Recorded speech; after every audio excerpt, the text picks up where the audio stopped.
सभी यहाँ पर गुरुजनों को, अतिथिजनों को, आदरणीय माननीय जो हमारे यहाँ पर विद्वानगण जुड़े हुए हैं हमारे साथ में, उन सभी का हार्दिक स्वागत है। और हम सभी आज पुनः संस्कृतांतरिक्षा जिज्ञासा प्रस्मरण स्थली, जो कि एक अविरल धारा के रूप में निरंतर प्रवाहित होती रही है और होती रहेगी, उसके हम रसास्वादन के लिए एक नवीन अतिथि महोदय के साथ में जुड़े हुए हैं। और आज के मुख्य अतिथि महोदय प्रशासनिक सेवा से जुड़े हुए से संबद्ध हैं। आदरणीय अतिथि महोदय का भी हार्दिक अभिनंदन व स्वागत करती हूँ।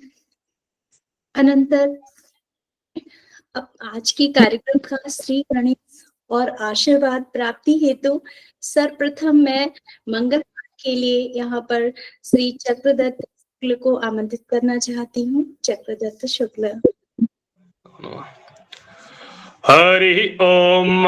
स्वस्ति न इंद्रो वृद्धश्रवाः स्वस्ति नः पूषा विश्ववेदाः स्वस्ति नस्तार्क्ष्यो अरिष्टनेमिः स्वस्ति नो बृहस्पतिर्दधातु। हरि ओम। बहुत बहुत धन्यवाद चक्रदत्त आपका। और मंगल पाठ के अनंतर निश्चित रूप से हम सभी को परमात्मा का आशीर्वाद प्राप्त हो गया है। अतः मैं अपने कार्यक्रम को आगे गति प्रदान करते हुए, यद्यपि आप सभी कार्यक्रम से भली भांति परिचित हैं, तथापि आज के अतिथि और नूतन श्रोतागणों तथा जिज्ञासु गणों के लिए इस कार्यक्रम की प्रास्ताविकी निमित्त मैं आदरणीय जो संस्कृतांतरिक्षा के संस्थापक हैं डॉक्टर विपिन कुमार झा गुरु जी से विनम्र अनुरोध करती हूँ कि वे कार्यक्रम की संक्षिप्त भूमिका से हम सभी को अवगत कराएं। आदरणीय गुरु जी। हाँ, धन्यवाद। हम सभी इस कार्यक्रम से लगभग अब परिचित हैं ही, क्योंकि दर्शक दीर्घा में भी मैं देख रहा हूँ जितने लोग हैं आप सभी निरंतर जुड़ते हैं, तो सब परिचित होंगे ही। और हमारे अतिथि जो हैं उनको भी बताया गया था जो कि किस तरह से हम लोगों ने क्या प्रारंभ किया था। फिर भी एक औपचारिकता है, इस कारण से मैं संक्षेप में बताता हूँ। जो यह जाह्नवी पत्रिका जब 2010 में प्रारंभ हुई थी, तो उसमें भी यही लक्ष्य रखा गया था, जो कि संस्कृत के संदर्भ में अलग अलग जो उपक्रम हो रहे हैं, जो नए नए शोध के नए नए आयाम हमें दिखने को मिल रहे हैं, उनको जनसामान्य तक लाया जाए और वैश्विक स्तर पर लाया जाए। इसी कारण से वह पत्रिका प्रारंभ की गई थी और उसी के अंतर्गत बहुत सारे कार्यक्रम हुए, क्योंकि एक महत्वपूर्ण प्लेटफॉर्म के रूप में वह डेवलप हुआ था। और उसी को ध्यान में रखते हुए यह एक संस्कृतांतरिक्षा करके एक कार्यक्रम प्रारंभ किया गया, जिसमें मूल रूप से संस्कृत और भारतीय संस्कृति के लिए जो निरंतर सन्नद्ध हैं, जो कटिबद्ध हैं, उन युवाओं को, उन लोगों को, सभी को यहाँ पर समुपस्थापित किया जाए और जिससे कि मार्गदर्शन हो सके, प्रेरित हो सके लोग। बस यही एक उद्देश्य रहा है, इसी को ध्यान में रखते हुए किया गया है। 2020 में प्रारंभ हुआ, तब से निरंतर भारत और भारत से बाहर के अतिथियों को यहाँ पर आहूत किया गया। और आज हमारा सौभाग्य है कि आज विशेष अतिथि हमारे समक्ष समुपस्थित हैं, क्योंकि ये मूल रूप से प्रशासनिक जगत से संबद्ध रहे हैं, लेकिन भारतीय संस्कृति से जड़ से जुड़े रहे। और जो कहते हैं कि जमीन से जुड़े हुए व्यक्ति, अर्थात आसमान को छूने वाले, जमीन से जुड़े हुए व्यक्ति, इस तरह से इनको हमने देखा है। आज से नहीं, दशकों बीत गए जब से मैं इनसे इनके संपर्क में रहा, और बहुत ही प्रभावित करने वाले व्यक्तित्व आप रहे हैं। आप भारतीय संस्कृति को लेकर की बात की जाए, संस्कृत के प्रोत्साहन की बात की जाए, और प्रशासन में तो आप पुलिस सेवा में आप रहे ही हैं। तो आज हम इसके अतिरिक्त बस केवल जितने भी यहाँ पर उपस्थित हैं उन सभी का स्वागत करते हैं। हालांकि यह विशेष दायित्व जो है हमारे मुख्य मार्गदर्शक जो आचार्य सुमन केएस महोदय हैं, वह अभी इसके अनंतर आप लोगों के समक्ष होंगे। देखिए, इसमें मूल रूप से ये रखा गया है कि एक टीम वर्क के रूप में यह कार्य किया जा रहा है, जिसमें अलग अलग राज्यों के संयोजक हैं, अंतर्राष्ट्रीय संयोजक हैं, और मुख्य संयोजिका के रूप में डॉक्टर दीपिका दीक्षित जी हैं, और इन सब के जो सूत्रधार के रूप में कहा जाए तो हमारे मुख्य मार्गदर्शक जो हैं डॉक्टर सुमन KS महोदय आप हैं। और हम लोगों को प्रारंभ से, जानवी जिस समय प्रारंभ किया गया उस समय से आचार्य सदानंद झा महोदय जो हैं, उनका आशीर्वचन हमारा हमेशा प्राप्त रहा है। तो मैं बहुत अधिक इस पर चर्चा न करते हुए साक्षात दीपिका जी को मैं हैंड ओवर करता हूँ। धन्यवाद। बहुत बहुत धन्यवाद आभार महोदय जी। और इस के अनंतर जब हम देखते हैं कि अतिथि देवो भवः, ये केवल एक आदर्श वाक्य के रूप में ही हमें नहीं दिखता, अपितु आदर और सम्मान की भावना के साथ साथ एक महत्वपूर्ण जीवन दृष्टि भी है। अतः आगत जो हमारे आज के अतिथि हैं, आदरणीय अतिथि महोदय के स्वागतार्थ में आज जो कार्यक्रम के मुख्य मार्गदर्शक के रूप में यहाँ पर विद्यमान है त्रिपुरा विश्वविद्यालय के OSD आदरणीय डॉक्टर सुमन KS महोदय जी से मैं अनुरोध करना चाहती हूँ, विनम्र निवेदन करती हूँ कि वे अपनी पुष्पवाक से अतिथि महोदय का स्वागत कर हम सभी को कृतार्थ करें। आदरणीय महोदय जी। हरये नमः। वस्तुतस्तु पौनः पुण्येन पुनः पुनः सब लोग प्रेम से मुख्य मार्गदर्शक बोल रहे, मैं नहीं हूँ। वास्तव में हमारे सब लोगों का जो गुरुजी प्राचार्य वर्य डॉक्टर सदानंद झा महोदय जो है, उन्हीं के मार्गदर्शन और उन्हीं के दिए हुए ज्ञान से हम सब लोग आगे चल रहे हैं। तो यद्यपि फिर भी मैं समझता हूँ ये मेरा सौभाग्य है कि मैं अपने 2 वचन पुष्प राजकुमार झा जी जैसे महान देश सेवकों के चरण कमल पर हम समर्पित करने के लिए बहुत ये मेरा सौभाग्य है। जैसे मैंने महोदय का जो ब्रीफ प्रोफाइल जो देखा, तब मुझे मेरा मन में एक आर्ष का वाक्य ध्यान में आया। वो है, नाभिषेको न संस्कारः सिंहस्य क्रियते मृगैः विक्रमार्जित राज्यस्य स्वयमेव मृगेन्द्रता। बहुत सारे हमारे क्या नेतागण आते हैं, बहुत सारे मंत्रीगण आते हैं, पर वो चले जाते हैं अपना जो सीमित अवधि को पूरा करने के बाद। पर जो उन लोगों का भी मार्गदर्शन, सहकार, उनके साहचर्य में रहते हुए जो हमारे देश को आगे बढ़ाते हैं, वो है हमारे IAS IPS लोग, जिनका ज्ञान से ही ये सब कुछ जो भी हमारे ये ऑर्डिनेंस हो या नीति नियम हो, सब कुछ हम बनाते हैं। तो वो हम देखने को जो हमें मिलता है, वो सब ऐसे महात्माओं के देन है।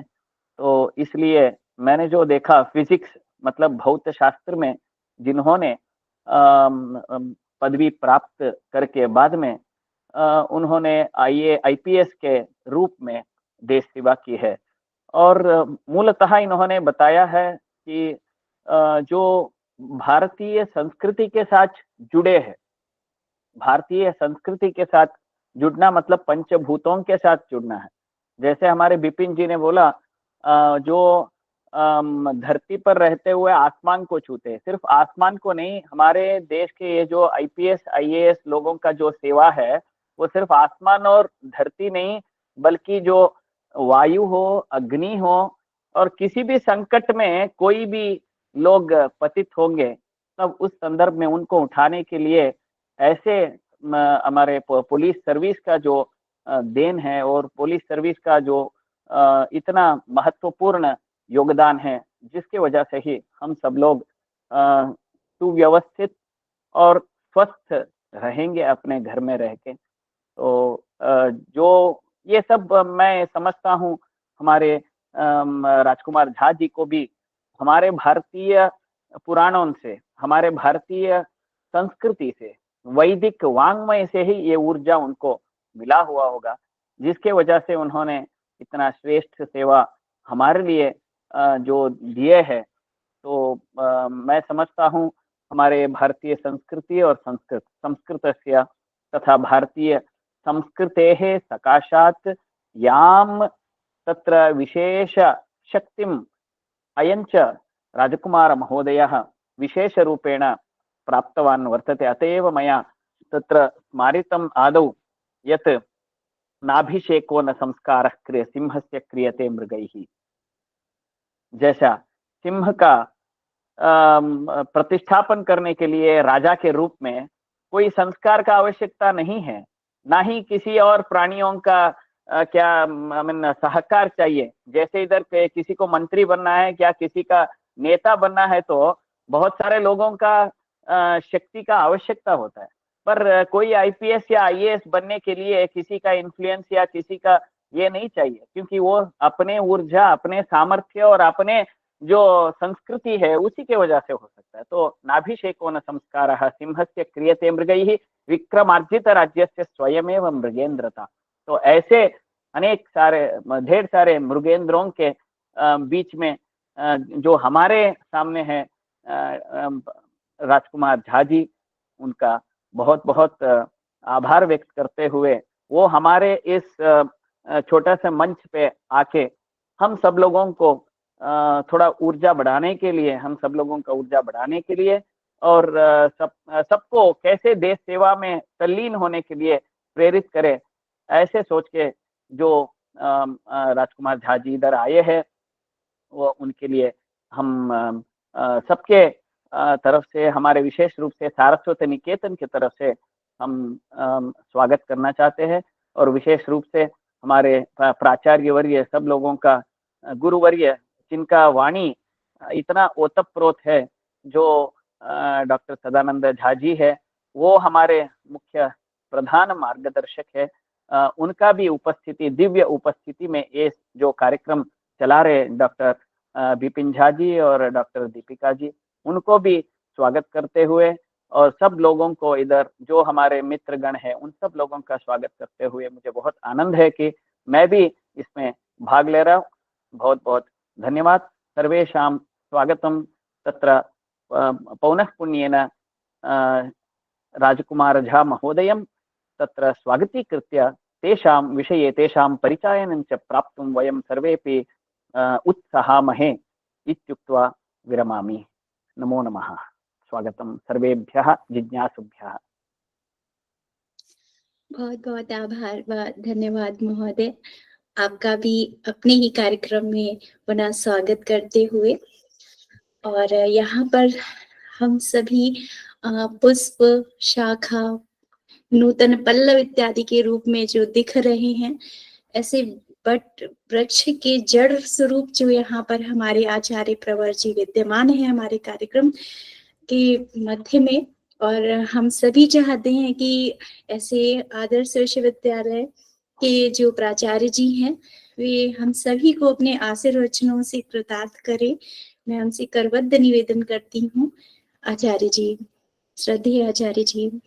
वीडियो ऑन, ये ऑडियो ऑन करवा रहत, अनम्यूट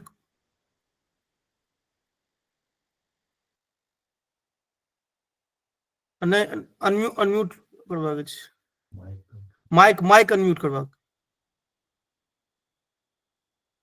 वीडियो के बगल में, उन पंच मुद्राओं में तो बीच के मुद्रा है। वीडियो के बगल में नहीं तो अभी आगे बढ़िए, ठीक है, आगे उनका आशीर्वचन लास्ट में लेंगे फिर तो हाँ अंत में कर लेंगे, नहीं उसमें फिर वीडियो ऑन हो इस तरह का, ठीक है, बाद में नहीं तो कर लेंगे। वीडियो ऑडियो नहीं ऑन हुआ, माइक ऑन करना है, जहां से वीडियो ऑन हुआ उसी के बगल में होगा। हाँ उसके बगल में जहां माइक, ये बंद हुआ है, वीडियो बंद हो गया, उसकी के बगल में होगा, टच करना है केवल।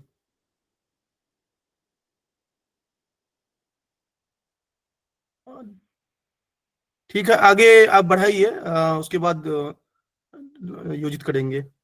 जी जी महोदय। श्रद्धेय आचार्य प्रवर जी का हमारे समक्ष वे उपस्थित हैं, और इससे बड़ा आशीर्वचन हम सभी के लिए क्या हो सकता है। और कार्यक्रम के अंतिम समय तक वे हमें अपने आशीर्वचनों से स्वयं कृतार्थ करेंगे, और इस कार्यक्रम को आगे की ओर उन्मुख करते हुए हम अपनी प्रश्न श्रृंखला जो है, हमारी जो जिज्ञासा श्रृंखला है, उसकी ओर हम बढ़ते हुए महोदय जी से निवेदन करते हैं कि महोदय जी, आज आपका जो जन्म है वो भारतीय संस्कृति से ओतप्रोत परिवार में हुआ है, और ऐसा परिवार जो संस्कृत परिवार रहा है, संस्कृत निष्ठ परिवार रहा है। आपने बाल्यकाल से संस्कृत और भारतीय संस्कृति के प्रति जो जुड़ाव आपका रहा है वो किस प्रकार रहा, कृपया सार रूप में हम सभी जानना चाहते हैं। आदरणीय अतिथि महोदय। महोदय आपका म्यूट है। सर्वप्रथम मैं प्रश्न का उत्तर देने से पहले मैं अपना भाव व्यक्त करना चाहता हूं कि आज मुझे बड़ा आनंद हो रहा है कि आप लोगों के असीम शुभकामना से मैं जो मेरे हृदय की बात है कि भारतीय संस्कृति को अपने अपने स्थान पे, अपने उचित स्थान पे उसको प्रतिस्थापित करना, उसमें जो डॉक्टर सदानंद झा जी हमारे बड़े प्रिय हैं और मेरे छोटे भाई स्वरूप हैं, और उन्होंने इस ई जाह्नवी का प्रेरणादायक और प्रेरणा स्रोत रहे हैं, और वो हमारे मिथिलांचल के आज के समय में या इससे पूर्व भी एक बहुत ही देदीप्यमान है, ज्ञान के देदीप्यमान सूर्य के बराबर है, और उनका जीवन पूरे हमारे समाज के लिए समर्पित है, सेवा भाव से, और हर बिना भेदभाव के समदर्शिता के आधार पे वह अपने ज्ञान की सेवा और समाज की सेवा में लगे हुए हैं। और उसका प्रतिफल यह है कि आज जो डॉक्टर विपिन झा जी हैं, ये उन्हीं के सुपुत्र हैं, और आप इनके बारे में जानते हैं, मैं आप इनके बारे में नहीं कुछ ज्यादा कहना चाहता हूं। ये मेरे बच्चे की तरह है, और सन 2008 से ये हमारे से संयुक्त है हर प्रकार से, और इन्हीं दोनों पिता पुत्र के सौजन्य से मेरे मन की जो अभिलाषा है, मैं इनको विपिन झा जी के और इनके पिताजी के माध्यम से मैं वो चीज देखना चाहता हूं, और उसमें ये विपिन झा जी एकदम कमिटेड रूप से उस चीज को, उस संस्कृति को अपने स्थान पर पहुंचाने के लिए कटिबद्ध है। और डॉक्टर सुमन केएस और डॉक्टर दीपिका दीक्षित और विपिन झा जी, ये तीनों जो आप लोग ये आप लोग ऐसा काम कर रहे हैं जो पूर्व जन्मकृत संस्कार के आधार पे, आप जो संस्कार की बात के मुझे हंसी आ रही थी कि सिंह को राजा बनने के लिए किसी की आवश्यकता नहीं पड़ती है, तो सबसे बड़ी शक्ति वो है ज्ञान शक्ति। जानाति इच्छति करोति, इस तीन ही से इस सृष्टि का क्रम उत्पन्न हुआ है, सृष्टि चक्र चल रहा है। बिना ज्ञान के कुछ भी नहीं होता। ये सृष्टि भी ज्ञान से उत्पन्न हुआ है, इसका संचालन भी ज्ञान ही कर रहा है। तो वो ठीक है, व्यवहारिक रूप में आपने IAS IPS की बड़ी प्रशंसा की, लेकिन IAS IPS या आप शिक्षा में सेवा में लगे, हर आदमी सेवा में, सेवा परमो धर्म, सेवा से बड़ा कोई धर्म नहीं, यही हमारा मूल मंत्र है। और ये सेवा में मैं इसलिए मानव नहीं लगाया क्योंकि हम लोग ब्रह्मांडीय सृष्टि की सेवा में आए हुए, और सभी लोग इस सृष्टि का कुशल कैसे हो, उन्नत कैसे हो, उसमें मानव नहीं, सारा जीव कल्याण, सारा भूत कल्याण, सारा ब्रह्मांड कल्याण, उस दृष्टि से जो आप लोग हैं उस सेवा में, उत्कृष्ट सेवा में लगे हुए हैं।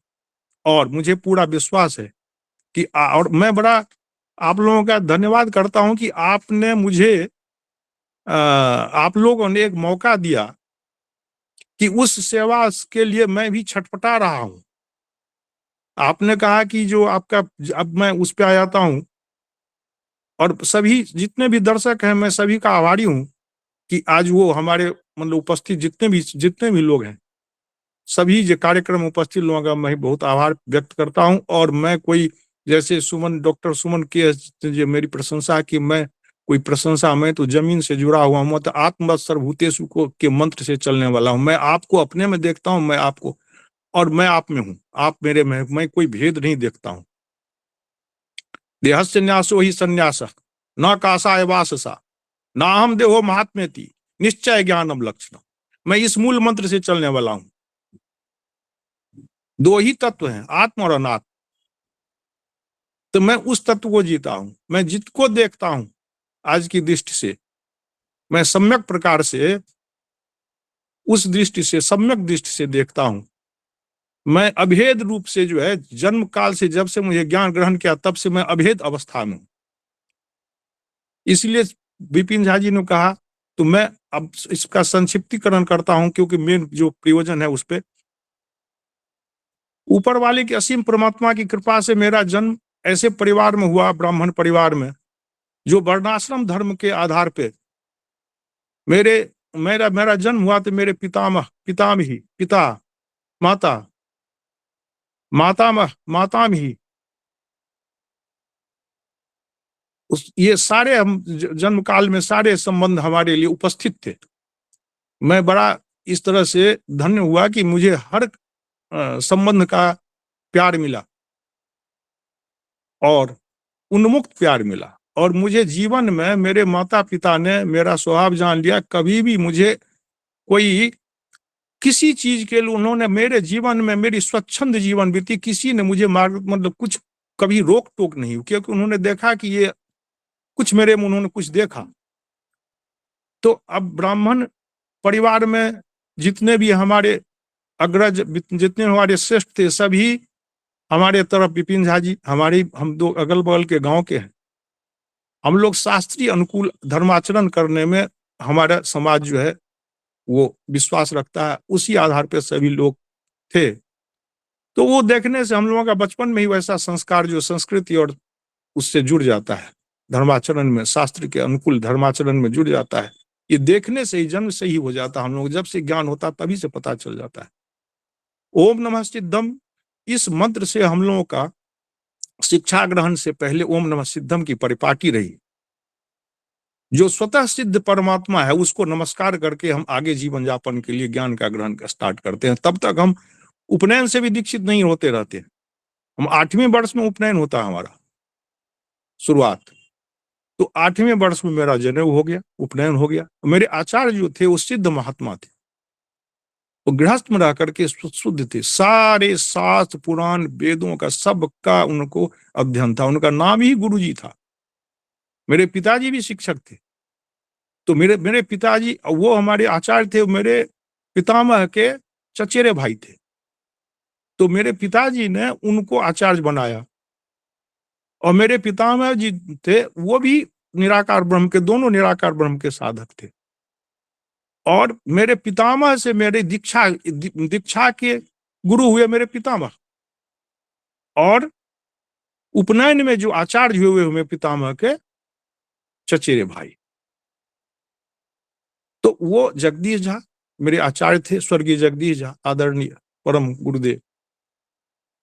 और वो थे संस्कार गुरु।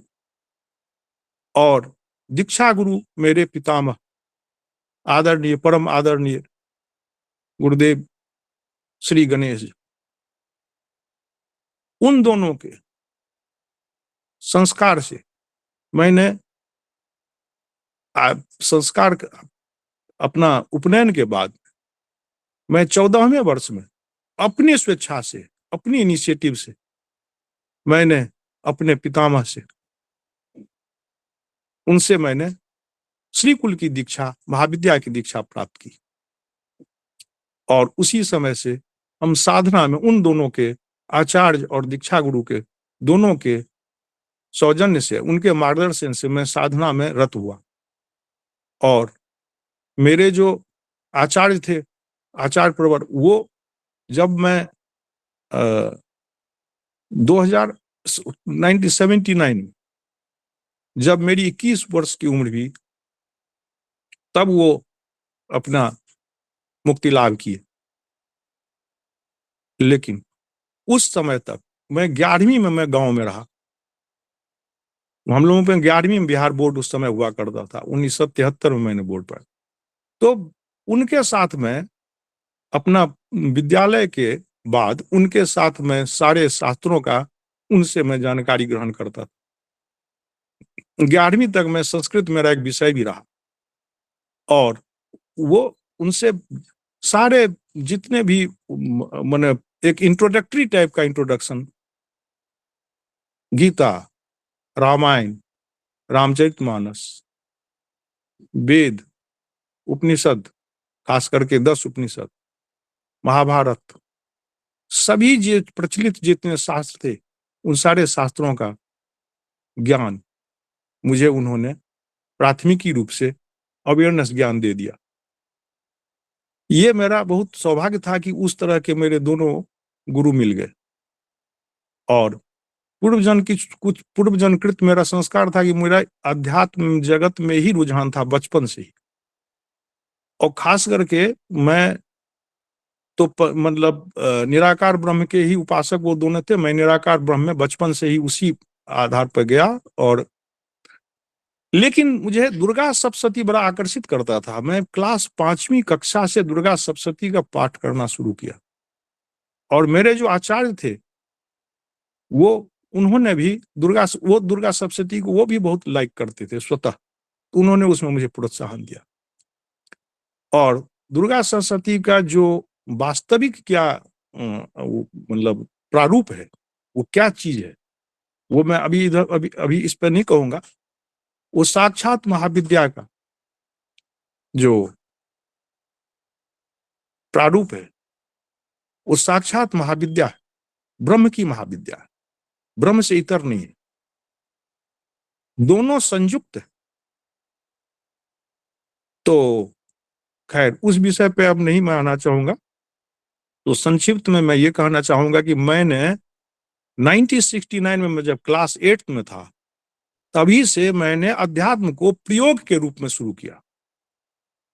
क्लास 8 में मैंने अष्टजाम का, पार्थिव लिंग का 11 लाख का पूजन और कुमारी भोजन, ये 1969 से स्टार्ट किया। आज वो स्थान 5 एकड़ में एक बहुत बड़ा धार्मिक स्थल बन चुका है, जिसमें कि 5 मंदिर हैं विभिन्न देवी देवताओं के, और एक मंडप है जिसमें वार्षिकी कोई देवी देवता का मूर्ति बना करके जो पूजन होता है वो, और एक कीर्तन स्थल है। उसके सामने एक तालाब है, और उस पे 100 वृक्ष के, आम के वृक्ष के 2 बागान हैं, जो कि उस मंदिर का संपत्ति हो चुका है। और उससे अभी एक बागान प्रतिवर्ष 40,000 रुपया आमदनी है। दूसरा बागान भी 2-3 साल में समकक्ष आमदनी अर्थात 80,000 प्रति वर्ष होगा। मंदिर ऐसे बने हुए हैं कि उसमें मेंटेनेंस फ्री मंदिर बनाए हुए हैं। और केवल उस गांव के 125 परिवार के, ब्राह्मण के परिवार और मंडल, कुछ मंडल परिवार, 100 परिवार, 100 परिवार करीब ब्राह्मण और करीब 25-30 परिवार मंडल, केवल वहीं के सहयोग से सारा वो निर्माण कार्य हुआ है।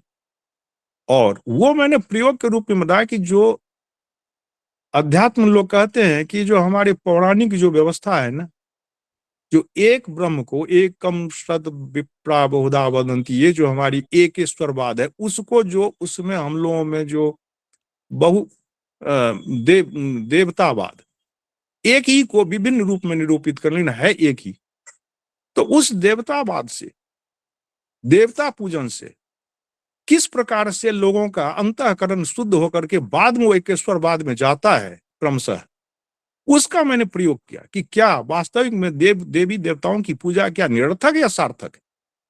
वो मैंने 1969 से आज मैं अभी नहीं, उस पर मैं एक रिसर्च ऑडियो विजुअल के साथ डॉक्यूमेंटेशन के साथ लिखने जा रहा हूं। मैंने विपिन जी को बताया, मैंने देखा कि ये जानते हैं हमारे सदानंद जी, उन परिवारों के वहां पे शैक्षणिक, आर्थिक, आध्यात्मिक, मॉडर्न साइंस के रूप में भी ऐसा विकास हुआ है कि अद्वितीय विकास हुआ है पूरे मिथिला क्षेत्र में। समसामयिक दूसरे गांव में भी हुआ है, लेकिन वहां जो उसमें संस्कृति में, आचरण में परिवर्तन हुआ है, वो मैं उस चीज को हाईलाइट करूंगा। तो खैर अभी इस पर बहुत हो गया इस विषय पे, अब आगे आप जो है प्रश्न करें। बहुत बहुत आभार महोदय जी। और आपका वस्तुतः जो चिंतन है, मनन है, वो बहुत ही उच्च कोटि का है। और आपके प्रशासनिक कार्य हों, चाहे धार्मिक कार्य हों, चाहे आध्यात्मिक कार्य हों, वो बहुत ही विस्तृत रूप में सभी को देखने को मिलते हैं और समाज के हित में है। और इसी क्रम में मुझे एक श्लोक याद आता है अर्थशास्त्र, कौटिल्य के अर्थशास्त्र से, जहाँ पर कहा गया है, प्रजा सुखे सुखम राज्ञा प्रजा नाम च हिते हितम नात्म प्रियम प्रियम राज्ञा प्रजा नाम तो प्रियम प्रियम। कि प्रजा के सुख में राजा का ही सुख है ऐसा मानने वाले, और प्रजा के हित में ही उसका हित है ऐसा, राजा का अपना प्रिय, अर्थात जो भी स्वार्थ है वो कुछ नहीं होता है, निस्वार्थ रूप से ही प्रजा का प्रिय ही उसको प्रिय होता है। ऐसे गुणों को चरितार्थ करने वाले व्यक्तित्व आज हमारे समक्ष उपस्थित हैं। और महोदय जी, आपने जो विविध प्रशासनिक पदों पर आपने जो की कर्तव्य निष्ठता दिखती है, उसके अनुस्मारक अगणित पुरस्कार आपको प्राप्त हुए हैं। उनकी विशिष्टता क्या रही है, हम सभी जानना चाहते हैं आदरणीय महोदय। हाँ, इसमें मैं संक्षिप्त में इनको कहना चाहूंगा, क्योंकि मुख्य विषय पे मैं ज्यादा आना चाहूंगा। तो इसमें जो मैंने सराहनीय सेवा, पुलिस में निस्वार्थ सेवा, मेरा तो सेवा भाव से ही मैं अपना जीवन जिया हूं, चाहे पुलिस हो चाहे कहीं किसी भी समय समाज हो। उस निस्वार्थ सेवा के, सराहनीय सेवा के लिए मुझे तत्कालीन माननीय राष्ट्रपति द्वारा 15 अगस्त 2012 को सराहनीय सेवा के लिए पुलिस पदक, मुझे पुलिस मेडल प्राप्त हुआ, प्रदान किया गया। और उसकी विशेषता में मैं एक ही चीज कहना चाहूंगा, बाकी तो जो सारा हमारा रिकॉर्ड आउटस्टैंडिंग रहा, हर प्रतिवर्ष हम लोगों का एशियाड लिखा जाता है। एक जो सबसे पूरे में अपने पुलिस कार्यकाल का अगर एक सबसे उत्कृष्ट मैं अगर अपना बताऊं कि मेरी क्या उपलब्धि थी, तो मैं आपको बताऊं कि बड़ी मार्मिक बात है कि जब ब्रिटिश काल से दिल्ली के शहर के केंद्र में, मध्य में, नई दिल्ली रेल स्टेशन के बगल में सदर बाजार क्षेत्र है, उसमें कसाई खाना था, जिसमें मैनुअली, अर्थात मनुष्य जानवर का हाथ से उसको काटता था। वहां पे म्युनिसिपैलिटी द्वारा वो संचालित था लाइसेंस के तहत। और उसमें चूंकि वहां पे इतनी गंदगी फैलती थी, जिससे वहां पे वहां के अगल बगल के लोगों का जो आयु है बीमारी से, औसतन आयु मात्र 50 वर्ष एवरेज आयु हो गई थी। उसके बगल में 1 लाख कसाई का कसाब पूरा बसाया गया था उस समय। और वहां पे पूरे दिल्ली और दिल्ली के अगल बगल के लिए मांस की सप्लाई होती थी, जिसमें भैंस, भेड़, बकरियां, ये सारी चीज उसमें, भेड़, बकरियां और भैंस, ये तीनों का मांस काटा जाता था। दिल्ली के अगल बगल के इलाके से आता था, वहां पे आढ़त था। उसके आड़ में कुछ लोग अनऑथराइज्ड जो है रूप से कटिंग करते थे, और वो बड़े धनी हो जाते थे। और बाकी वहां 1 लाख कसाई मजदूर की तरह काम करते थे, उनके बच्चे स्कूल नहीं जाते थे। कसाई के कसाई ही जनरेशन जाहिल की तरह थे। मूर्ख, जाहिल मतलब मूर्ख, स्कूल जाते ही नहीं थे बच्चे। और सरकार ने 1990 में गाजीपुर में शहर से बाहर एक ऑटोमेटेड मशीन से कटिंग करने वाला के लिए व्यवस्था कर दी, कई अरबों की लागत। लेकिन तत्कालीन इमाम बुखारी और वो जो धनी लोग, कुछ लोग थे, वो उसको वहां शिफ्ट नहीं होने देना चाहते थे। सुप्रीम कोर्ट में पब्लिक इंटरेस्ट लिटिगेशन गया 2010 में। सुप्रीम कोर्ट ने कई बार प्रयास हुआ, कहते थे कि वहां राइट हो जाएगा, कम्युनल राइट हो जाएगा, इसलिए प्रशासनिक अधिकारी भी सुप्रीम कोर्ट से समय ले लेते थे। 2010 के अक्टूबर में मुझे specially as additional DCP law and order north district के अंदर आता है, मुझे इसी काम के लिए वहां वेस्ट डिस्ट्रिक्ट से ट्रांसफर कराया गया, सेम पोजीशन, तत्कालीन कमिश्नर द्वारा। क्योंकि आशंका यह थी कि अगर शिफ्ट होगा तो यहाँ पे इमाम बुखारी वगैरह प्रोटेस्ट करेंगे, कम्युनल राइट हो जाएगा, और उस डर से कोई भी करना नहीं चाहता था।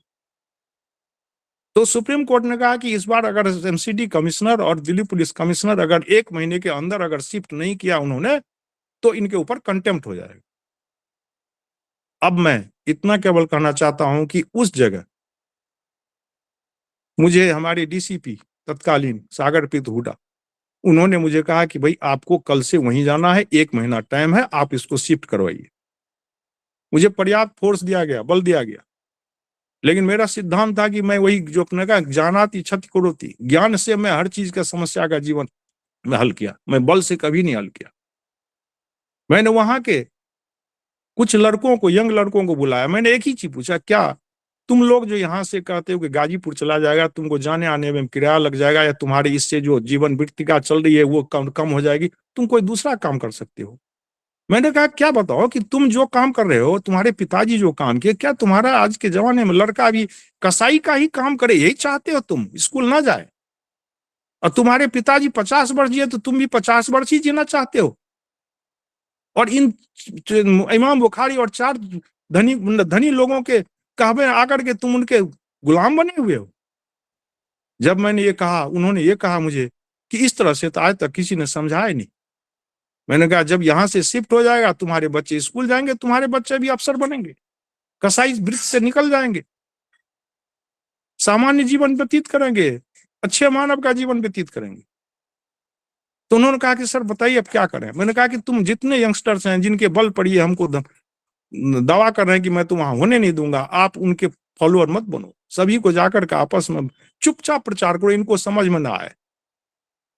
वैसा ही उन्होंने किया, और उसका प्रतिफल ये हुआ कि जिस दिन उन्होंने कॉल दिया था तिकोना पार्क के वहां पे इकट्ठा होने के लिए, इनके 500 आदमी भी नहीं आए इनके।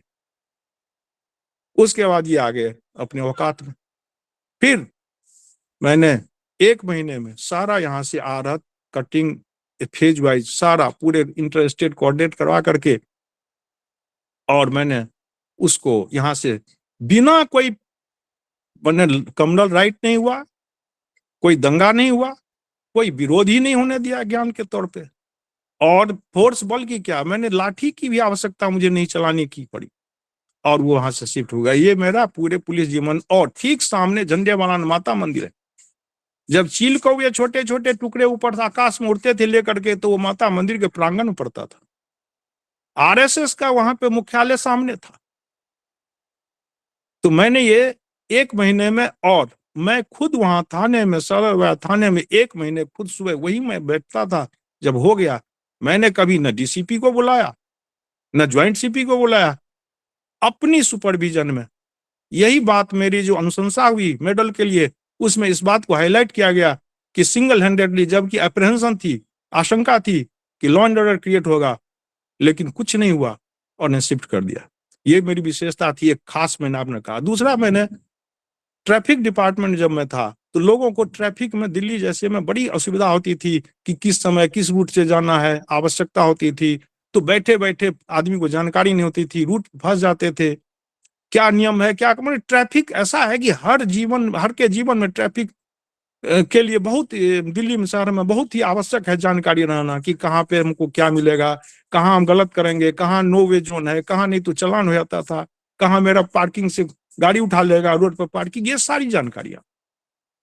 इसके लिए बड़ी असुविधाएं होती थी। तो मैंने एक ई गवर्नेंस ले, पब्लिक कन्वीनियंस के लिए ई गवर्नेंस ने, मोबाइल आजकल आ गया, मोबाइल से हम आप बात कर रहे हैं, ये मोबाइल टेक्नोलॉजी का आविष्कार का है कि मैं बैठे बैठे आप संवाद कर रहा हूं, सारे लोग जुड़े हुए एक जगह वर्चुअली, और संवाद हो रहा है वास्तविक में, लेकिन परिस्थिति है वर्चुअल। तो इसी प्रकार से मैंने ई गवर्नेंस में पब्लिक कन्वीनियंस लेके मोबाइल टेक्नोलॉजी का अभिनव प्रयोग वो मैंने करा। उसकी बड़ी ख्याति भी गवर्नमेंट ऑफ इंडिया में बड़े एंट्री जाती है। 2015-16 मुझे स्वर्ण पदक से उस अभिनव मोबाइल प्रौद्योगिकी के अभिनव प्रयोग के लिए प्रशासनिक ई गवर्नेंस में, उसके लिए मुझे ये पुरस्कार, इसके लिए मुझे गोल्ड पुरस्कार मिला। ये 2 पुरस्कार खास करके मैं अब ये मिला मुझे। बहुत बहुत आभार महोदय। और आपने सत्य ही कहा कि किसी भी पद पर पदासीन होने के बाद एक महत्वपूर्ण निर्णय लेना, वो भी सूझबूझ के साथ में, तात्कालिक परिस्थितियां विपरीत होने के पश्चात भी एक बेहतरीन निर्णय लेना जिससे जान माल की हानि ना हो। और आप तो ऐसे उच्च प्रशासनिक पदों पर पदासीन रह चुके हैं, तो निश्चित रूप से ये पुरस्कार आपके लिए ही थे। और इसी क्रम में मैं जानना चाहती हूँ महोदय कि आप आजकल जो बेरोजगारी की एक विकट समस्या हम सभी के समक्ष उपस्थित है हमारी पीढ़ी के लिए, तो उसमें आपने सहस्राधिक लोगों को उनके लक्ष्य तक पहुंचाया, उनको रोजगार प्रदान किया। ऐसे संस्कृत छात्रों के लिए रोजगार कैसे सुदृढ़ हो, इस पर आप अपना मंतव्य हम सभी को यहाँ पर दे और सुझाव दे, ताकि हमारी भावी पीढ़ी भी कुछ उससे लाभान्वित हो।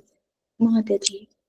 रोजगार के लिए मैं बहुत शॉर्ट में इन चीजों को कहूंगा, क्योंकि मुझे मेन काम जो है वो बचा हुआ है। तो शॉर्ट में ये कहूंगा, मैंने एक जो जन सुविधा के लिए प्रीपेड सेवा चालू की, उसमें मैंने जो है प्रीपेड बूथ्स हैं, जिसमें कि आप टैक्सी पब्लिक जाकर के वहां से आप ले सकते हैं, पहले से प्री डिटर्न आपके साथ बार्गेन नहीं करेगा, आपकी सुविधा होगी, सुरक्षा होगी।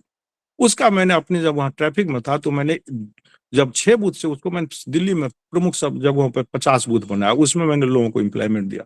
बाकी जो लोग आते थे, जहां भी कोई आते थे, जो भी मदद के लिए एम्प्लॉयमेंट में देता था। रहा संस्कृत की बात, तो संस्कृत का जो आप लोगों का प्रोजेक्ट है, संस्कृत का जब सरलीकरण होगा, और जो वैदिक साइंस की बात है, इसमें जब मैं आगे बताऊंगा, इस पे जब हम लोग संस्कृत को वेद के उसके वैज्ञानिक पक्ष के आधार पे जब हम करेंगे, तो संस्कृत में ऐसी एम्प्लॉयमेंट होगी जिससे कि पूरा संस्कृत के भारत का क्या, संस्कृत में जो उसमें जो चीज आज के विज्ञान में 10% भी विज्ञान अभी प्रफुल्लित नहीं, पल्लवित नहीं हुआ है। Modern science, physical science, biological science, Sanskrit में ही तो धरोहर है। उसी हमारे धरोहर को पाश्चात्य लोगों ने यहाँ से ले जा करके और उसी को विज्ञान के रूप में, और हम हमारे धरोहर का कहा रहा कि नहीं, तुम तो अपने को भूल जाओ।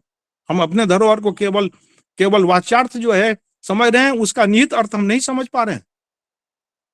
तो इसलिए उस चीज में आगे बढ़िएगा तो ये जो संस्कृत जब मैं आगे बताऊंगा, उसमें संस्कृत की सारी धाराएं खुल जाएगी।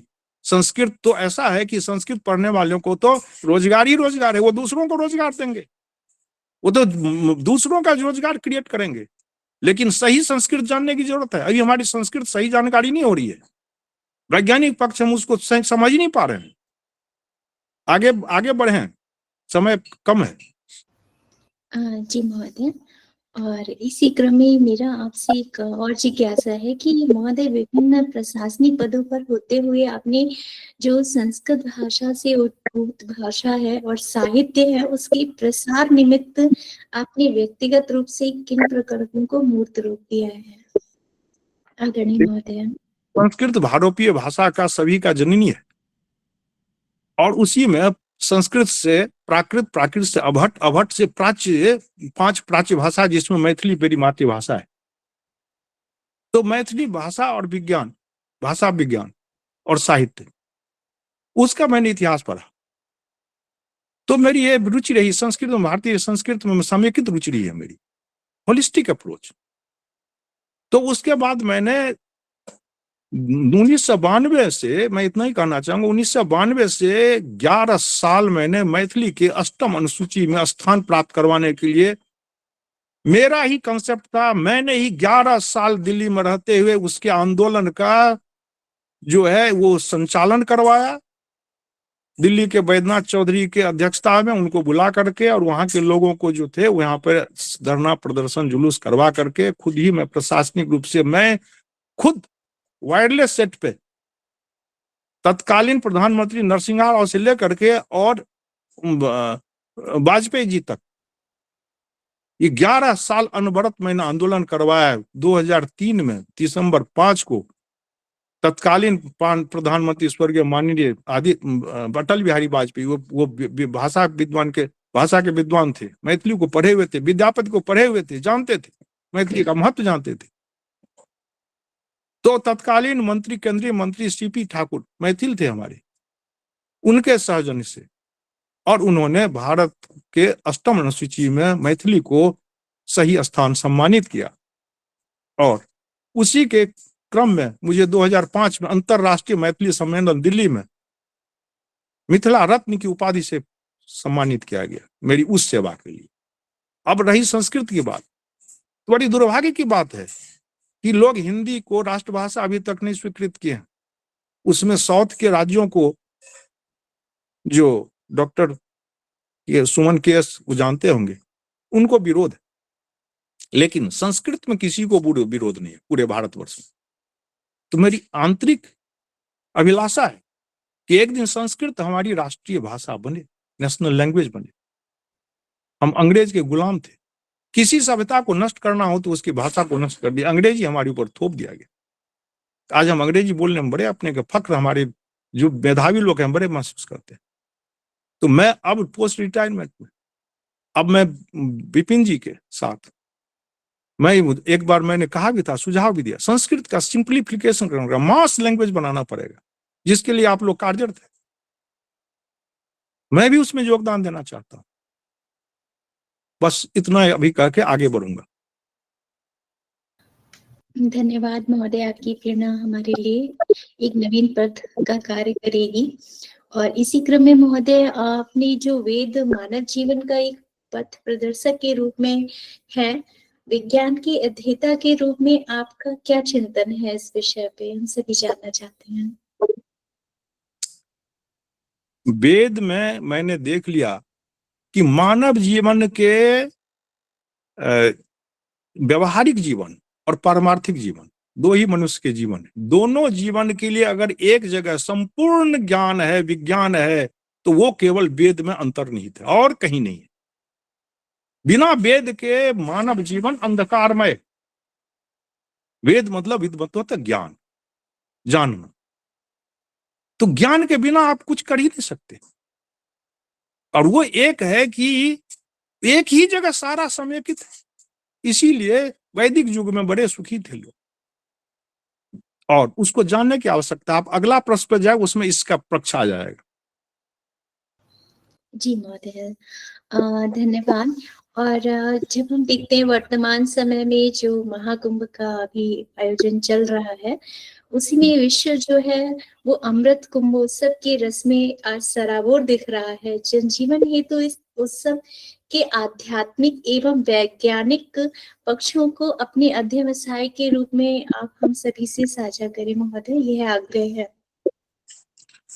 इसका जो शास्त्रीय पक्ष है वो तो आप लोगों को पता ही है कि बहुत, जैसे कि इसका कुंभ पर्व का क्षीर सागर मंथन से अमृत प्राप्ति कथा के आधार पर में आधारित है।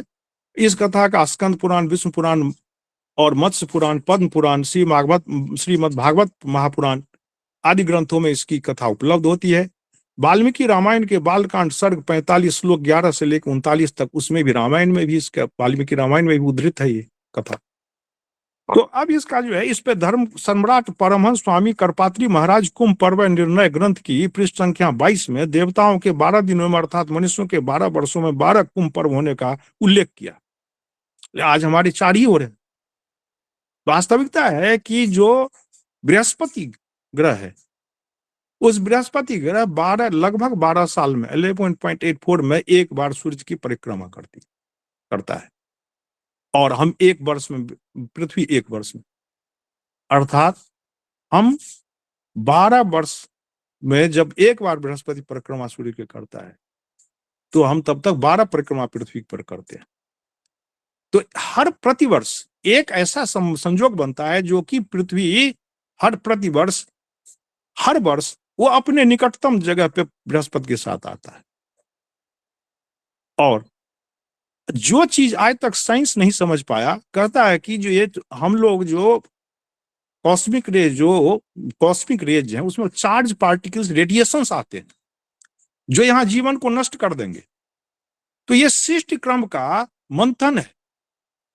ये जो भावार्णव समुद्र के रूप में कहा गया, विशालता, समुद्र मंथन, इसको जो है समझने के लिए, जन सामान्य के समझने के लिए, इसको नाटकीकरण रूप से व्यास जी ने पुराण में, या और जो पुराण में लेखक हैं उन्होंने नाटकीकरण से इसको लोगों को, जन सामान्य के लिए किया। वास्तविक में इसका पक्ष साइंटिफिक, वो सारी चीज साइंटिफिक है।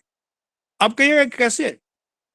तो ये इस सिद्धांत पर आधारित है कि जब सृष्टि का क्रम हुआ तो उसमें हमारे लिखा हुआ है ऋग्वेद के, बृहस्पति के जन्म का सूर्य से हुआ है ग्रह के रूप में। यह हमारे ऋग्वेद में पता था, अभी साइंटिस्ट अभी पता किए कि ये प्लैनेट है, और उसका गुरुत्व सबसे भारी वही है और सबसे विशाल भी वही है नवग्रहों में, इसीलिए उसको गुरु कहा गया। और उसका गुण भी बड़ा गुरुत्व है, क्योंकि जो चार्ज पार्टिकल्स रेडिएशन से आते हैं उसको विक्षेपित करने का जो चुंबकीय जो है क्षेत्र, मैग्नेटिक फील्ड, वो हमारे सौरमंडल में जीवन के लिए 3 ही में है, सूर्य में, पृथ्वी में और बृहस्पति में। और आपको जानकर बड़ा आश्चर्य होगा कि बृहस्पति में सबसे ज्यादा मैग्नेटिक फील्ड है। उस मैग्नेटिक फील्ड की जो ईस्ट टू वेस्ट जो विड्थ है वो सूर्य के 15 सूर्य उसमें समा जाए। बृहस्पति के बारे में लोगों को जानकारी नहीं है, ये सारा चीज वेद में लिखा हुआ है, और बृहस्पति के बारे में जानकारी ही नहीं लोगों को।